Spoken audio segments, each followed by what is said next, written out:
A Hollywood icon finally reached her limit after being repeatedly talked over and decided to push back against one of daytime television's most outspoken personalities. What unfolded became one of the harshest verbal confrontations ever seen on The View, as Jane Fonda forcefully shut down Joy Behar during a live broadcast. The exchange carried such intensity that the studio fell into a heavy silence, and by the end of it Joy appeared visibly shaken, as though she wished she could vanish beneath the table. The moment instantly became one of those rare live television incidents that people would talk about long after the cameras stopped rolling. The episode began like any ordinary weekday broadcast. The set was bright, the audience was settled, and the hosts were ready to introduce their guest of the day. Jane Fonda, a name synonymous with Hollywood history, activism, and reinvention, was welcomed onto the show. At 86 years old, she represented decades of experience in front of cameras and crowds. Her career had spanned generations, from award-winning performances to political activism and cultural influence. She had come prepared to speak about her latest work, expecting a standard conversation. As she walked onto the stage, the audience responded with loud applause. Jane looked composed and stylish in a sharp white blazer, her silver hair neatly arranged, her posture confident and calm. She took her seat with ease, radiating the assurance of someone who had spent a lifetime under public scrutiny. Whoopi Goldberg greeted her warmly, expressing genuine appreciation for her presence. Jane returned the sentiment with a polite smile and a gracious tone. Before the atmosphere could fully settle, Joy Behar jumped in abruptly, abandoning any sense of a gentle introduction. Her words carried an edge that immediately shifted the mood in the room. She challenged Jane's long-standing activism, particularly her stance on climate issues, framing it as contradictory and excessive. The tone felt accusatory rather than curious, and the tension was instantly noticeable. The other hosts exchanged uneasy looks, sensing that the conversation had taken a sharp turn. Jane's expression changed only slightly, but her eyes revealed alertness and restraint. She responded calmly, pointing out that the interview had taken an unexpected direction. Her voice remained steady, yet there was a firmness beneath it that signaled she would not be spoken down to.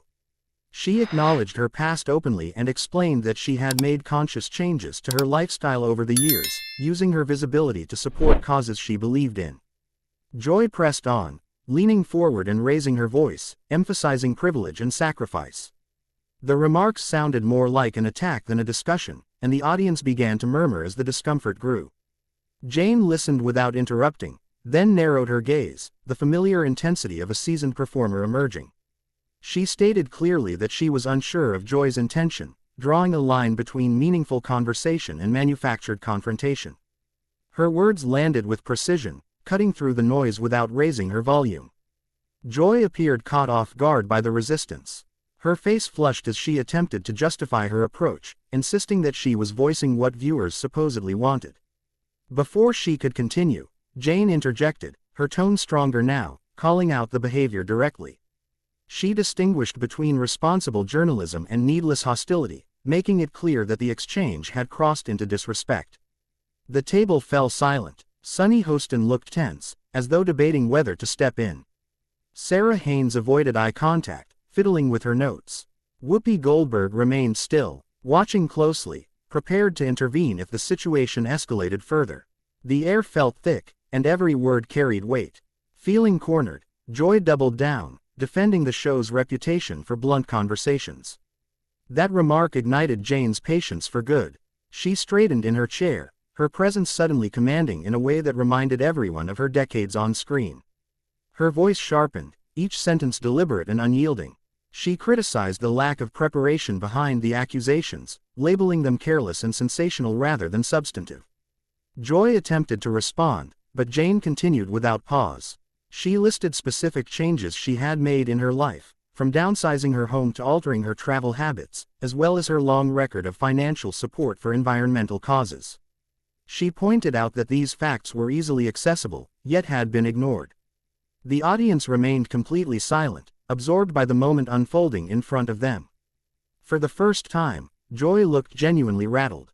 Her confidence wavered as she struggled to regain control, offering a weaker explanation about addressing perceived inconsistencies. Jane leaned back slightly, a subtle smile forming, and delivered a final pointed remark about the importance of respectful, honest dialogue over performative conflict. The word performance seemed to hit hard. Joy's color drained as she glanced around the table, silently searching for reassurance. None of her co-hosts met her gaze, leaving her isolated under the weight of Jane Fonda's composed yet devastating rebuke. Joy's voice rose defensively as she tried to respond, but the balance of power in the conversation had already shifted beyond recovery. "I'm not hinting at anything," Jane replied evenly. "I'm saying it outright. You're putting on a show right now, manufacturing tension where none is necessary. It diminishes both of us." Joy Behar was visibly unsettled. She had entered the segment assuming she could dominate the exchange, believing the Hollywood veteran would deflect or retreat. Instead, she found herself methodically dismantled by someone who had spent a lifetime standing her ground against critics far more relentless than a daytime television personality. Joy attempted to regain footing, insisting she was merely trying to demand accountability. Jane responded with a brief, almost dismissive laugh that carried more bite than humor. "Holding me accountable," she said, "requires facts and authority, neither of which Joy was demonstrating. A talk show host was not an investigator, and accusations without preparation were meaningless." The atmosphere inside the studio grew suffocating, the kind of tension that pressed against the walls. Cameras captured every second as Jane continued to expose the weakness of Joy's approach, while Joy's composure steadily eroded. Sensing the segment slipping into chaos, Whoopi Goldberg finally intervened, suggesting a shift toward discussing Jane's current work. It was a clear attempt to de-escalate and offer Joy a graceful exit. But humiliation had already set in, and desperation pushed Joy toward an even worse choice. Instead of accepting the interruption, she waved it away and insisted the confrontation continue, claiming the matter needed to be addressed fully. Joy accused Jane of building a career on controversy, referencing decades-old political actions and public stances. She framed Jane's refusal to tolerate the line of questioning as oversensitivity, implying hypocrisy in her reaction. The comment stunned the table into silence. Jane's irritation hardened into something sharper. She had tried to keep the exchange measured, but Joy had crossed from provocation into outright distortion. Jane's voice dropped, calm but dangerous in its restraint. She explained that controversy and ignorance were not the same thing, and that Joy's words revealed a fundamental misunderstanding of history. Still believing she had momentum, Joy pressed further, invoking anti-war protests and making sweeping claims about Jane's past, as though repeating accusations would somehow validate them. The studio became eerily quiet. Even the crew seemed frozen. Jane sat motionless for a brief moment, then spoke with a firmness that carried unmistakable authority. She warned Joy that the statement was not only wrong but intentionally inflammatory, disrespecting both her and the veterans she had supported for decades. She gave Joy a clear opportunity to retract the remark and acknowledge the harm it caused. Joy refused. She doubled down, asserting that documented history justified her comments. At that moment, Jane rose slowly from her chair. For a second, it appeared she might leave the set entirely. Instead, she turned to face Joy directly, her posture commanding, her presence overwhelming. When she spoke again, it was with the calm precision of someone accustomed to confrontation, not rattled by it. She began laying out facts, each one delivered with deliberate clarity. She spoke of years spent visiting wounded soldiers in hospitals, of long-standing work with veteran organizations, of repeated public apologies for any pain caused in the past. She described a lifetime of effort devoted to supporting service members and their families. None of it was new, she pointed out, and all of it was easily verifiable. The only reason Joy was unaware, Jane said, was because she had not bothered to research before launching into accusations. Joy's face drained of color as realization set in. She had miscalculated badly, yet even then, she tried to salvage something, muttering about public perception. Jane immediately seized on that weakness. Perception, she said, was not an excuse. Joy was not reporting what people believed, she was shaping those beliefs by repeating misinformation and hiding behind it. Sarah Haynes attempted to intervene, suggesting a commercial break to cool things down. Jane raised her hand and stopped her. She stated firmly that the conversation would continue. Joy had initiated it, and now it needed to be completed. Joy sat frozen, eyes wide, clearly overwhelmed by how completely the situation had slipped from her control. Jane continued, her tone unwavering. She reminded Joy of the responsibility that came with a platform reaching millions every day. Words spoken casually on television carried weight, consequences, and lasting impact. Careless accusations did real damage, not only to individuals but to public understanding. She made it clear that disagreement was not the issue. Recklessness was. As Jane spoke, the power dynamic at the table had fully reversed. Joy, who had expected an easy target, now looked exposed and diminished. The confident host who often dominated conversations was reduced to silence, her credibility eroding in real time. Jane did not raise her voice or resort to insults. She simply stood her ground, armed with facts, experience, and a refusal to be misrepresented. The moment stretched on, heavy and unavoidable. Millions of viewers were watching as one of television's most outspoken figures was confronted by someone who refused to be talked over or rewritten. Jane's final words carried the weight of decades lived in the public eye, reminding everyone that respect, preparation, and truth were not optional when given a microphone and an audience of that size. You can't just toss out accusations and half-truths because you think it makes good television, Jane said sharply, her voice steady but unyielding. Joy immediately protested, insisting she had done no such thing. Jane fired back without hesitation, making it clear she disagreed entirely. From the moment she had taken her seat, Joy had been making claims without evidence, framing questions in a way designed to provoke rather than inform, and now attempting to reopen chapters of history she clearly did not fully understand. Jane stated bluntly that this was not journalism, but a calculated attempt to tear someone down for spectacle. Around the table, the other hosts looked deeply uncomfortable. Sunny Hostin kept her eyes fixed downward, her hands folded tightly as if she wanted to disappear from the moment altogether. Sarah appeared stunned, barely blinking, while Whoopi Goldberg seemed to be silently calculating how to bring the segment to an end before it completely unraveled. The atmosphere felt heavy, almost suffocating, as Joy struggled to regain her footing.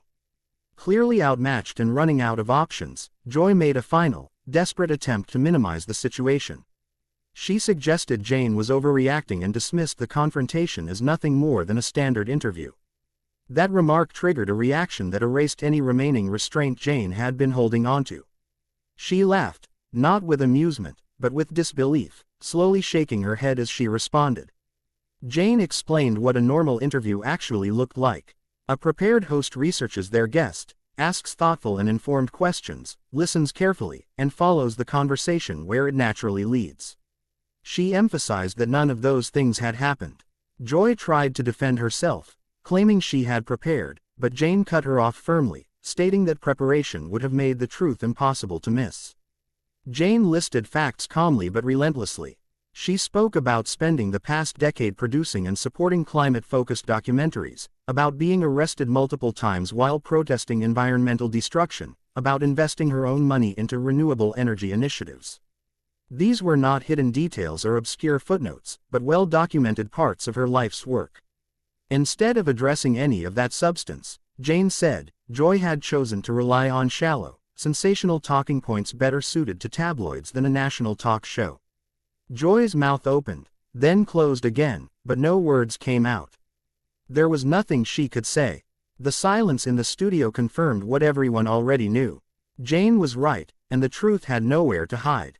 Jane continued, her confidence growing as the imbalance of the exchange became undeniable. She described Joy's approach as not only unprofessional but lazy. There had been countless meaningful directions the conversation could have taken. They could have explored the relationship between entertainment and activism, discussed how Hollywood had evolved over the decades, or examined the unique challenges faced by older women in an industry obsessed with youth. Any of those topics would have offered insight and value to the audience. Instead, Joy had chosen manufactured conflict, believing tension alone could carry the segment. The audience sat in complete silence, hanging on every word.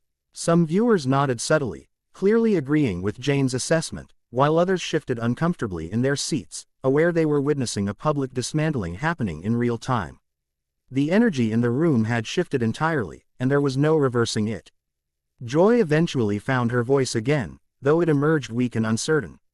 Before she could fully gather herself, Jane spoke again, her tone Controlled but firm, she clarified that this had never been about honest disagreement. Joy had been aiming for cheap shots, hoping to score points at Jane's expense, and there was a clear difference between challenging someone thoughtfully and attempting to undermine them. Jane sat back down, but her gaze never left Joy. The weight of her words seemed to press down on the entire studio. Joy looked diminished now, her earlier confidence completely drained. She had entered the interview expecting to expose contradictions and instead had laid bare her own lack of preparation and professionalism. Jane continued, making it clear she was not finished. She stated that the way the interview had been conducted reflected far more on Joy than it did on her. It showed an interest in stirring drama rather than fostering meaningful discussion. With a platform that reached millions, that choice carried consequences. Words mattered, intent mattered, and effort mattered. Joy made one last attempt to defend herself, but the damage had already been done. The narrative had shifted irreversibly. Jane had taken control not through volume or insult, but through clarity, facts, and an unwillingness to be misrepresented. The studio remained quiet, the moment heavy and unavoidable, as the reality of what had just unfolded settled in for everyone watching. Jane tilted her head ever so slightly, a subtle movement that managed to feel both refined and quietly dismissive. She spoke with calm precision, explaining that there was a clear distinction between asking challenging questions and behaving rudely. Thoughtful questions, she said, are grounded in research, relevance, and mutual respect. What Joy had been doing, by contrast, was simply antagonistic for the sake of confrontation. Jane's words settled over the table, and the silence that followed felt overwhelming. Joy Behar sat motionless, visibly struggling to accept that she had been so completely outplayed by her guest. Yet Jane was far from finished. Decades spent navigating hostile interviews, difficult personalities, and high-pressure environments had prepared her well for moments like this, and she was about to draw on that experience to bring the confrontation to a decisive end. Jane's tone softened slightly, though the firmness beneath it remained unmistakable. She said the real disappointment was not the disagreement itself, but the wasted opportunity. Joy had been sitting across from someone who had lived through 7 decades of American cultural change, witnessed the evolution of Hollywood firsthand, and stood on the front lines of major social movements. Instead of exploring any of that, Joy had chosen spectacle over substance. Joy's face had drained of color. She glanced around the table in search of support, but her co-hosts avoided her eyes. It was clear they had decided not to intervene. Quietly, Joy suggested that perhaps it was time to move on.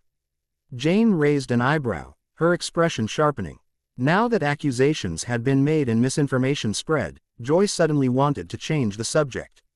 The timing, Jane noted, was remarkably convenient. The audience was completely absorbed. This was no longer a routine interview gone wrong. It had become a lesson in composure and authority. Jane continued dismantling Joy's approach with remarkable control, never raising her voice, never losing her footing. She leaned forward slightly and spoke again, directing her focus squarely at Joy. Jane said she was genuinely curious about what Joy had hoped to achieve when preparing for the interview. Whether she believed she would expose hypocrisy or intimidate her guest, the strategy had clearly backfired. Joy attempted to respond, but no words came. She was trapped by Jane's directness, unable to answer without admitting her entire approach had been flawed.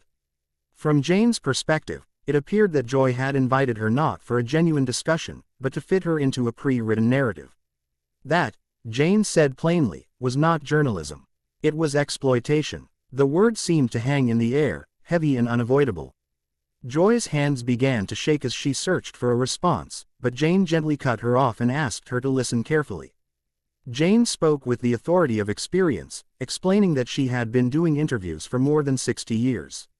She had faced hostile reporters, aggressive interrogators, furious protesters, and ruthless executives.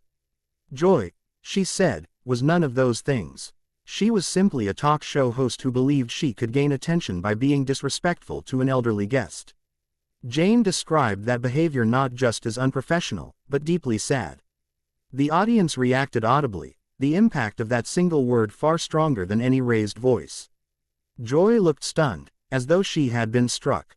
At that point, Whoopi Goldberg attempted to step in and wrap up the segment. Jane politely stopped her, saying she wanted to finish her thought. Joy had initiated the exchange, and she deserved to hear the full response. Jane acknowledged that she had indeed been controversial throughout her career. That much was true, but she emphasized a critical difference. There was controversy born from standing up for deeply held beliefs, and there was controversy born from an inability to conduct oneself with professionalism. She paused to let that distinction sink in before continuing. When she protested wars, advocated for women's rights, and fought for environmental causes, Jane said she accepted the criticism that came with those positions because she believed in them. What Joy had done, however, was neither brave nor principled. It was simply rude, motivated by the assumption that conflict alone made for compelling television. Joy finally spoke, offering a weak apology that focused more on Jane's feelings than her own actions. Jane corrected her immediately, stating that rudeness was not a matter of perception but of fact. An apology, she added, only carried meaning when it was rooted in understanding. The other hosts exchanged uneasy glances, clearly uncomfortable but unwilling to intervene. Jane continued, now sounding more like a teacher addressing a student who had overstepped. She advised Joy to treat future guests with respect, to ask questions meant to educate rather than provoke, and to listen rather than wait for the next opportunity to attack. Joy nodded silently, clearly eager for the ordeal to end. Jane concluded by reminding her that guests were human beings, not targets for misplaced frustration. People appeared on shows to share experiences and connect, not to be ambushed by unprepared hosts. The studio was so quiet that the soft hum of the cameras could be heard. Jane leaned back in her chair, having delivered one of the most comprehensive takedowns ever seen on daytime television. Joy looked utterly deflated, her earlier confidence replaced by visible regret. Moments later, Jane stood gracefully, thanked the panel, and exited with dignity. When the cameras cut away, Joy remained seated, stunned. What she had intended as an exposé had instead revealed her own lack of preparation and control. The audience left in near silence, many still processing what they had witnessed. It was clear this moment would be remembered as one of the most devastating interview collapses in television history.